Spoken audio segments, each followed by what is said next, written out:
let's get on with getting on. We're joined by the brilliant Stephen Barrett, lawyer and writer. How are you doing, Stephen? I'm good. I'm very good. I've spent the week reading lots of sonnets for no particular reason. Well, that's nice. I do like the sonnet form. I was hoping you might say you've spent the week drawing up blueprints to build an ark, but, you know, more helpful in today's world, I think. Is it just how many days has it rained now? Is there some sort of old wives' tale or biblical prophecy that we're supposed to wheel out at this point? Well, so 50 Shades of Grey was not a naughty book. It was a prophecy for our destiny and weather. Yes. And that's all that we see when we look out the window is 50 Shades of Grey. I feel like I'm going to need a snorkel to get home. And Lord knows what's going on down in my cellar. I dare not open the door and look there because I'm probably going to see bobbing mice and all sorts of horror stories. And talking about horror stories, hey, see what I did there? Starmer was shown proof of Mandelson and Epstein's close friendship. Apparently, civil servants who spoke to the Telegraph said there was a due diligence dossier on the disgraced peer. I mean, really, you don't need to be shown evidence. You can just Google or use your memory. Yes, I mean, we all knew. I mean, everybody knew. He knew. We know he knew. He's lying. We know that he's lying. He knows that we know that he's lying. Now he tried desperately to redact all the files and information and get the vote stopped. He failed, and now he's trying desperately to scrabble around to cheat and cover up. The whole thing is utterly pathetic. We all knew, but I mean, I think the binding point of this is it's not just Mandelson. He has recently, in the past few weeks, pushed forward a man into the House of Lords who, again, had known links to a paedophile. This is just unbelievable. To accidentally appoint and bestow honours upon one friend of a paedophile, it might be considered an accident, but to do it twice, I mean, so we all know, I mean, just the man is rotten through. And he's dead in the water. I don't know what the Labour government think it's doing supporting him. Whole cabinet looks as though it's not going to be appropriate to replace him at this rate. Do you know what the perfect twist at the end of this story is going to be? It will be when Sir Keir Starmer's forced to resign and Peter Mandelson becomes the Prime Minister. Oh, you've got to laugh. He'd probably be better than all the others who are touted to be runners and riders. So I can understand what the Labour Party are doing, which is there's a couple of things. There's a couple of different plots and strategies going on here. On one hand, they're going, the general public hates us anyway. We're about to have disastrous elections. If we throw a leadership contest into the middle of all of this, it's going to look even worse. We're going to be even lower in the polls. Let's just keep them in position. And also, whoever takes over, that's a bit of a poison chalice. So I think that's one line of thinking, which is all about tactics and timing. The other line of thinking is there are people circling who now see the opportunity. He's weakened. He's a struck-down animal. He's limping. Great. Let's drag him over to the far left. Not that he was very far from it in the first place. I was listening to an extraordinary interview on the Today programme this morning. And it was with John McTernan, who comes on this show, who's a former Prime Ministerial advisor in the Labour Party. And he quite happily said in this debate with Danny Finkelstein on the Today programme, well, you know, with Morgan McSweeney gone, that's good. Labour can appeal to its core voters.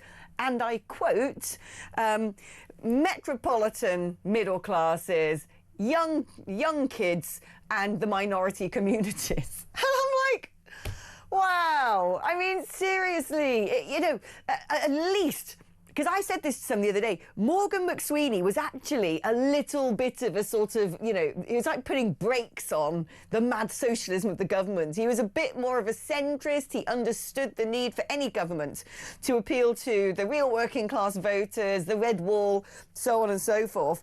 They're all saying now, brilliant, he's gone. Let's go full radical. We've got to take on the Greens. And I'm thinking, oh, no.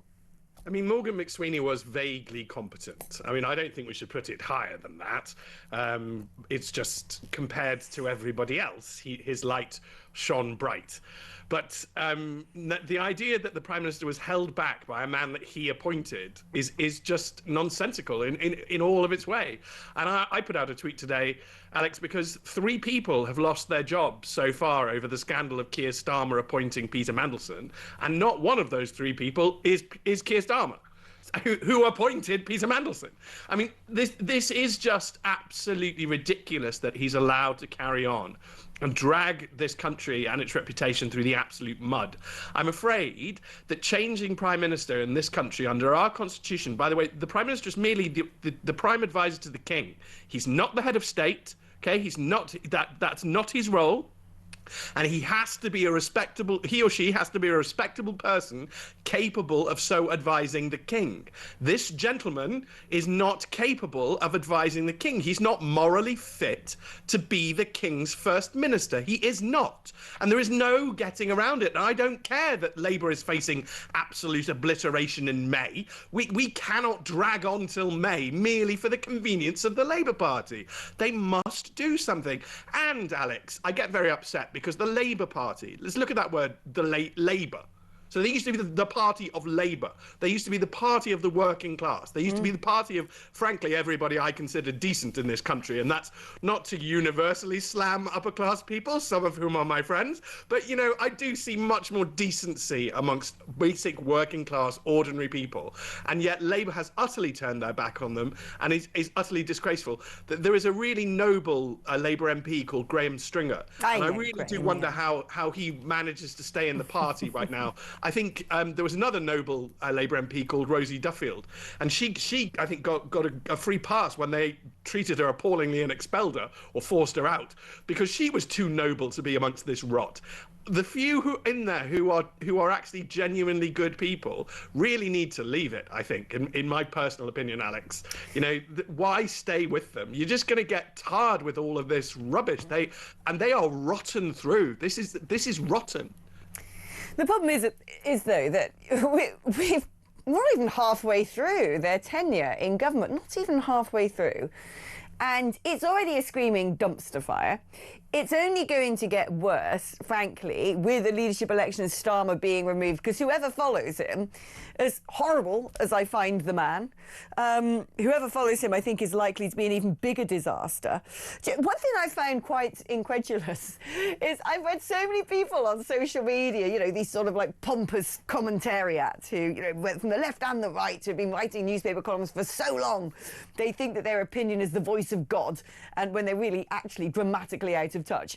And I had people going, we just don't understand it. He's the most unpopular Prime Minister ever. OK, things aren't easy, but why is he the most unpopular Prime Minister ever? He's a nice man. It's not like we're in a financial crisis. And I'm like, hold on. Were you not there when he called the country far-right thugs? Were you not there when he forced the televisation of trials for people putting things on social media? You know, the right-wing press is spinning it to... No. In fact, the right-wing press were forced to report on that stuff verbatim. I remember, because I sat here, and every single time there was somebody having their verdict being read out by that muppet in a moped in a courtroom, we had to stick it on live. It was mandated. We had to play it out live and say such and such and such and such is going to prison for 19 months. It was awful. It was like being an apparatchik in sort of Orwell's Big Brother. And then people are like, well, I don't understand why he's got such appalling opinion ratings. He's only doing his best. And I'm like, because he's a monster. Because Jeffrey Epstein was a monster, and everything that happened on that island is sick. And we discovered today that there was a 9-year-old victim. Oh. So that's it. I'm afraid that's it. That's just no. Just there are basic lines of human decency in our society, and that is absolutely awful. And Keir Starmer appointed a man who was busy mates with a man who had a 9-year-old victim. That is not acceptable on any level. This is pure moral degeneracy, which is all this government is. And I'm afraid I have a phrase now, Alex, which is that I think the state that they've created in the last 30 years, this Blairite state, if you want to get technical, it's called corporate socialism, but I just call it non-jobs for non-entities. And that's effectively what we've created. And all these commentariats are only interested in keeping their entirely unearned non-job or their non-position. I mean, you've already mentioned Lord Finkelstein. I often single him out, but there are many, many more who simply regurgitate regime think and it's not going to work anymore because the country is fundamentally broken, and a 9-year-old was a victim. And we have our rape gangs here. Thank goodness we can now talk about them. We weren't allowed to talk about that either. And people get sort of very sort of sanctimonious at us. But I would look at tweets by sort of what would have been called more far right accounts, and I would literally self-censor and think, I can't possibly retweet that. But that's awful. Why did we have to live through that? Elon Musk set us free. Elon Musk meant that we were allowed to point out that the industrial scale rape of working class white girls is evil. It is evil. That's it. There's no addendum to that. There's no DEI message to that. The industrial scale rape of working class white girls is evil. Epstein is evil, and the Prime Minister and the Labour Party and the Labour government are up to their neck in all of this. I agree. We're going to actually get on to Rupert Lowe's rape gang inquiry a bit later, and the fact that we'll talk about it later, but the deleting of all the court records. I mean, my God, it's like you kind of sit there and think, how much more nightmarish can this become? But let's talk about Starmer, because it's, again, funny. All the MPs gathered last night said, oh, wow, you should have heard it. His speech was so moving. I've never heard him speak so passionately.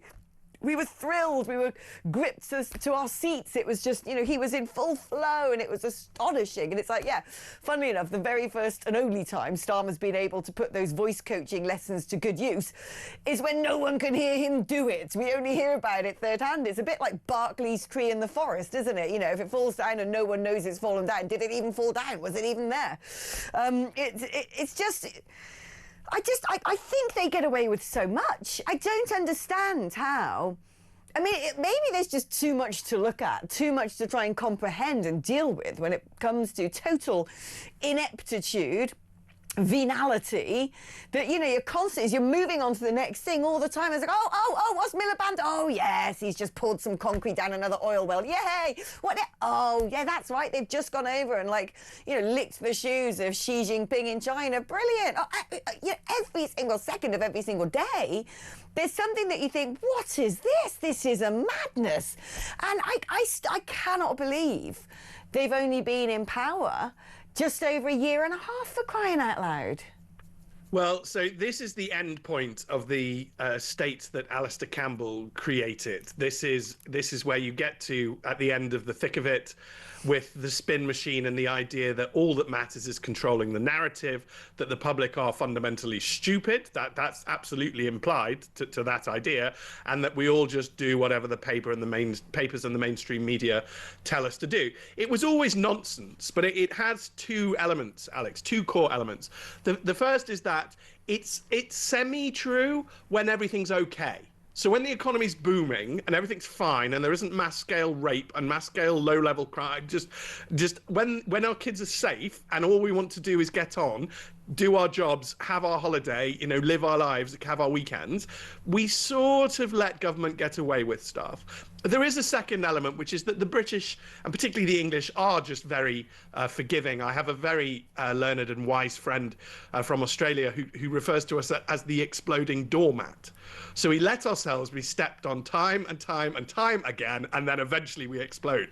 And that concept is in Kipling's poem about the Norman lord advising his young son how to rule the Saxons, that actually they will put up with quite a lot, but really, there's a point where you just don't push them anymore. And those two factors have allowed these people to delude themselves that all they need to do is control the narrative. And that's still what they believe. I mean, he will genuinely believe that if he tells us he's noble, we'll believe he's noble. That's why you get these stories. He's such a caring man. He's such a good man. Right. Well, I don't believe any of that because I see him. And I'm not going to just listen to reports of you saying, oh, he's such an amazing, kind, caring man. One of the mouth breathers went on the air to claim that no Prime Minister has ever cared so much about women and girls. Right, well, no Prime Minister has let down so many women and girls. So, go boil your head, fathead. I mean, we judge in this country, quite rightly, on results.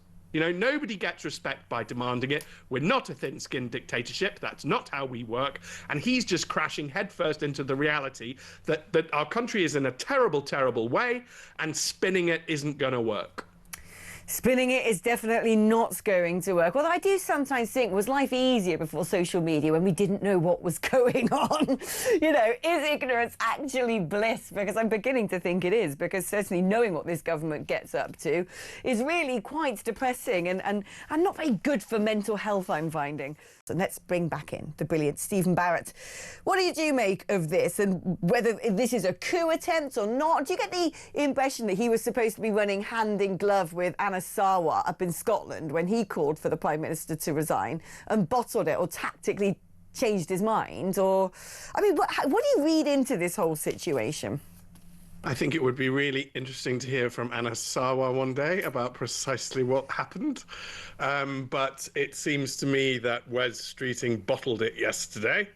I think the releasing of all of the Mandelson, and it's only WhatsApp, and it's not beyond the wit of man to use WhatsApp for stuff you don't mind that might get leaked one day, and Signal or some other device or software for things you want to keep permanently secret. So and it's not beyond the wit of man to pick up the telephone so that there is no written record. I mean, goodness me, we are grown-ups in this country. We do all know how these things work.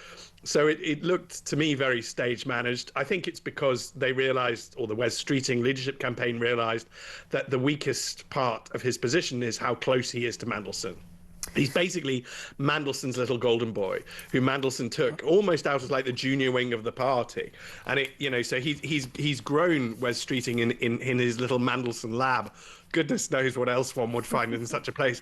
But so I think it was entirely defensive. I don't mind if he moves against the Prime Minister, because that's the Constitution acting as it should. At the moment, the Constitution's not functioning properly because they're all defending an obviously rotten and obviously dead in the water Prime Minister. And that's more constitutionally... I know it sounds weird, Alex, but that offends me more as a constitutionalist. It's like you are supposed to get rid of him at this point. That's how this is all supposed to work. All those Labour MPs are supposed to be really, really worried about losing their seats. And that worry, that constitutional pressure, is supposed to force them to get rid of an absolutely toxic Prime Minister. Yet somehow Labour are like defying it with their solidarity thing. But it's just rubbish. This is bad. But yeah, Wes Streeting is probably desperate to have an early leadership campaign to stop anybody else. You know, Angela's still got her tax affairs hanging over her. Andy Burnham can't even get his foot into Parliament. You know, so he probably wants an earlier campaign if he can force it. But he doesn't appear to have the simple cojones to actually just resign and force the issue, which is what he should have probably done with Anas Sarwar yesterday. And poor old Anas Sarwar, who get completely left out on a shelf by all these people. But then Keir Starmer put out a statement this morning saying how much he wants him to be First Minister of Scotland. It's just lying. It's a circular something squad, shooting or otherwise. But, you know, I can see why they haven't pushed Starmer out now ahead of those elections. And they're not ready. They aren't ready. They haven't sort of planned their campaigns, have they? It'll be the summer, no doubt. I love this. Glyn from Catterick has just sent a message in. He's made an observation that I keep making in my own head, which is it's a sad state of affairs when the government continually announce their proudest achievement. Breakfast clubs! Hey, we've got some kids and Weetabix! Yay! And those really irritate me, Alex, because I'm a single dad and I feed my child, and my child goes to a perfectly normal state primary school where obviously we have friends across the socioeconomic scale, and all of my child's friends' parents feed their children. That's what parents do. I would rather go without food. And when my child was a baby, I actually would get to the end of a day and realize I hadn't eaten anything, because babies are very hectic. That's what they are. But, you know, that's what a good parent does. And so the idea that we need breakfast clubs is just so patronizing. It's just absolutely ridiculous. The idea it's an achievement, I think is just... But have you noticed that's all they ever blooming bang on about? That, and Ed Miliband said my favourite statement this morning on one of the various outlets I was listening to, which is, because it's the right thing to do. I hate that. I hate it when someone says it's the right thing to do, because it's almost like saying you can't disagree with this because therefore you are immediately wrong. It's a bit like, well, do you know what? Went home last night and murdered my next door neighbour. It was the right thing to do. Like, you can't just say it's the right thing to do. It's not a thing. No, but they just want to control the narrative. This is all it is. It's the idea that you can control something by spin, Alex. And the funniest thing in the world is that the godfather of this was the Nazi propagandist who ended up blowing his brains out in a bunker because it doesn't work. You can't just keep lying. This idea that if you lie often enough, they'll believe you. It's like, no, the people do have an innate sense of what's right and what's wrong, what's good and what's bad. You actually cannot. Again, they did that experiment of trying to boil a frog slowly alive. Eventually, the frog jumps out the water. That's what a frog does. Yes, the frog will stay in the water while it's warm, but the frog jumps out. This isn't normal. There's no way we wouldn't have survived as a species if this tactic worked. And we're just going to run. They're just going to, like a broken robot vacuum hoover, they're just going to keep bumping into the wall of reality and they're just going to keep smashing themselves up. There is no way you can spin your way out of this. We have deep structural problems in this country which are really hurting people, and that's got to be talked about, and that's really wrong, and that upsets me. But you're not going to be able to spin your way out of this problem. Oh, and by the way, everyone you seem to appoint is the busy mate of a paedophile. Oh, did you hear that Starmer did some sort of speech earlier? I haven't really caught all of it. But I remember looking at a live feed and the headline was Starmer saying, "Sir Keir, live from Hertfordshire, I'm a working class man." It's like, just give it up. You're not a working class man. You have not come into contact with a working class man since about 1968. Your father owned the tool factory. He wasn't the one on the production line. And quite frankly, of all those lefty, lovey lawyers you hang out with, you despise the working classes. So stop trying to pretend that somehow you're like a man of the people. They just think that they can lie. That's all that they think that they can do. But yes, Sir Keir Starmer KC, who is one of the few people in the country with his own pension by direct personal statute, he's not a man of the people. This is absurd. It's absurd. And they've never wanted to be. And you're quite right, actually, Alex, and I don't mind lifting the lid on all of this. The lefty human rights lawyers are really quite sneering about the working class. They genuinely don't like them.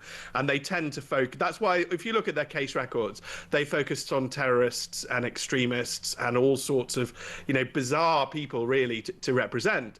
But you don't see them taking a case to the ECHR about, Doris from down the lane. They just don't do it. They have nothing but contempt for them. And I'm also more than happy to now say, because I had to live through this, that 10 years ago, every single party for me was ruined because there was something called the Brexit referendum.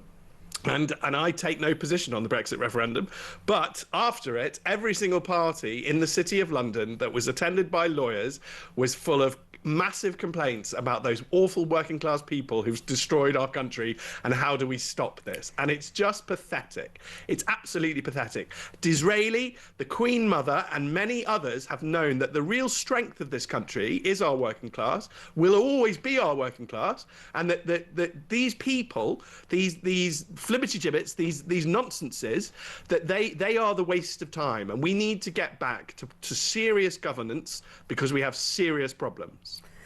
That we do. Someone else has messaged saying, I can't believe nobody has asked the question, is there a link between China, the new embassy, the spy case, and Mandelson? Well, believe it or not, we were exactly going to talk about just that and talk about Mandelson's links to China, because it seems to me that they were many and they were fairly deep. Emails released in a batch of 3 million of the Epstein files suggest Mandelson deliberately wanted to shake off embassy handlers to meet high-level CCP officials when he was on a trip to Beijing on behalf of the government. I want to be independent of the embassy, he wrote in an email from August 2010 to a businessman embedded within the Chinese party's elite. Despite being there as part of an official UK delegation, the separate emails exchanged between Mandelson and Epstein in 2010, a year after the paedophile was released from prison, suggested the former business secretary intended to have lunch at China's foreign ministry and meet top business leaders. He ain't the first, and he's certainly not the last. Mandelson, I have no doubt, looking at this, was up to his eyeballs when it comes to relationships with China. But how many other politicians seem to have found themselves entrapped within that particular snare? Well, the only thing he was independent of is decency. There's so much more to tell on this, and we must return to the Met Police and its ridiculous wailings. They are more than in bed with the Labour Party.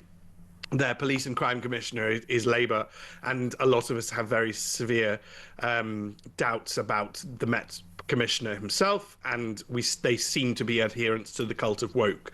So the idea that they are investigating Mandelson, I find that personally troubling. I don't think that they are an appropriate body to be investigating Mandelson, but to already be petulantly crying that you might harm the investigation. By the way, Alex, just for absolute clarity, I think that the establishment uses law to lie to non-lawyers, to the general public. And I think the Prime Minister does this quite often himself. But I think what the Met is doing is really messing with the public's head. You can't harm an investigation. An investigation is an investigation. That's all it is. It's it's Columbo going around finding the evidence. It's Miss Marple. They find out the stuff. They work out the clues. They do the stuff. The only way you could harm an investigation would be if you destroyed evidence. But nobody's destroying evidence. Nobody's going to cover up stuff. Well, actually, the Prime Minister's intending to cover up stuff. So the biggest threat to the investigation is the Prime Minister and his redactions. The Met Police is just simply misleading people. You can damage and prejudice a trial. And if there is any future trial, I mean, at the moment, you could damage and prejudice this by saying that there's definitely going to be a future trial. We don't know. So the Met shouldn't just calm down, just investigate. We don't know if there's a trial. This may not meet the threshold. They may not find the evidence. And Peter Mandelson is absolutely entitled to innocence until proven guilty. And then what's going to be necessary, Alex, because he is such a high-profile figure, this is going to need somebody of the metal, the sheer bottom of Mr. Justice Goose to deal with him. He was the Axel Ruder Cabana judge. I have him in the highest regard, but there will be others like him. And we might have to do things like sequester juries. We don't normally do that. That's where you take a jury and you put them in a hotel room and you know what information they're getting. But we'll have to do extra measures to protect any future trial. But, we can do it. We shouldn't get hysterical about prejudicing trials. It's not a normal thing that happens. It's a thing that happens really by accident, one in a million times. It's not something that we need to pay attention to all the time. Sorry. I've got so many things I want to talk to you about, Steve, and so many things. Just my brain is like a computer with 85 tabs open right now. Going back to the potential corruption scandal with Mandelson's relationships with China, we don't know. Alleged, let's see. But don't our agencies look into our MPs and what relationships they have with people internationally? Because there's a number of them, I think, with question marks. We've got a cohort of pro-Gaza MPs. Do we know their international friends? Have we asked them? It seems to me Labour's relationship at large with China seems to be something that at least causes me to question how many people connected to the party. They might not be the elected officials, they might be the power brokers behind the scenes, but how many of them going off, extra delegation when they do their visits to have private conversations? Because what we always hear, right, is noise about Russia. Well, Russia this, oh, well, Nathan Gill, Russia, rah, rah, rah, rah, rah, rah, rah, rah. Okay, right, Nathan Gill, banged to right, in prison. I worked with Nathan, okay? I know Nathan super well. Him say, oh, you must have been working. No, I had nothing to do with that.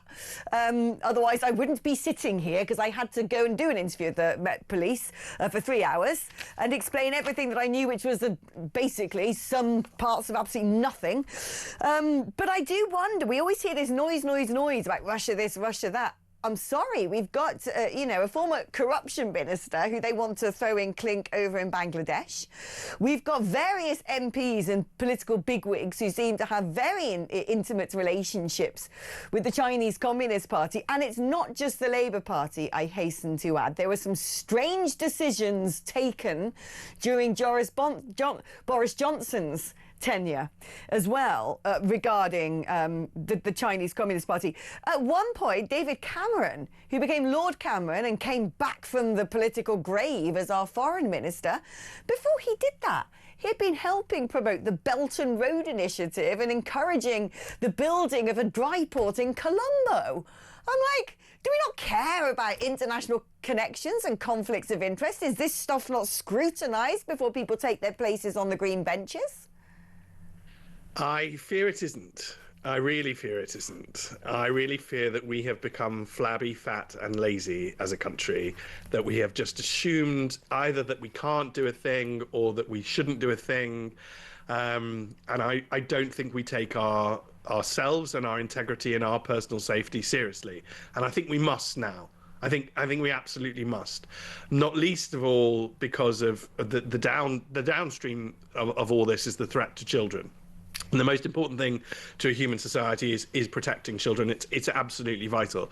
But if we have all sorts of wrong-uns able to just do whatever they like inside our territory, then we've failed. And Alex, we have 65,000 illegal boat migrants who've invaded under Keir Starmer. He's smashed the record. You know that this is, and who sent them? You know, and we need to start asking very serious questions. One of the most depressing things I think of the last 10 years in particular is the minute anybody on the right starts to go, hang on a second, this smells a bit weird, they get called a conspiracy theorist. Yeah. Yet, as far as I'm concerned, the left and the far left come out with conspiracy theories every day. All the time. Not least of all about Jews. Well, they're just anti-Semitism is just a massive conspiracy theory. It's just a racist conspiracy theory, but they come out with it all the time. So it's just, I mean, there was the Times journalist who tweeted an obviously fake AI image because it put the president of Israel next to Jeffrey Epstein. But it's obviously fake. You know, anybody with half a brain can see this. The left and the far left are allowed to spread conspiracies like nobody's business, and the right aren't allowed to ask questions. Well, I think that's got to go. I mean, look, in the foray of everyone suddenly finding out who Anas Sarwar were below Hadrian's Wall, the brilliant former Telegraph journalist, she's now the Spectator, Madeline Grant, put something on X, and I was like, wow. She said, interesting that no one seems to have asked Anas Sarwar about the appalling things his father has said recently, e.g. calling for global Islamic blasphemy law.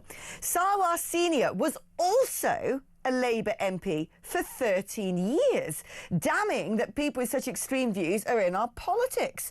And this is the thing.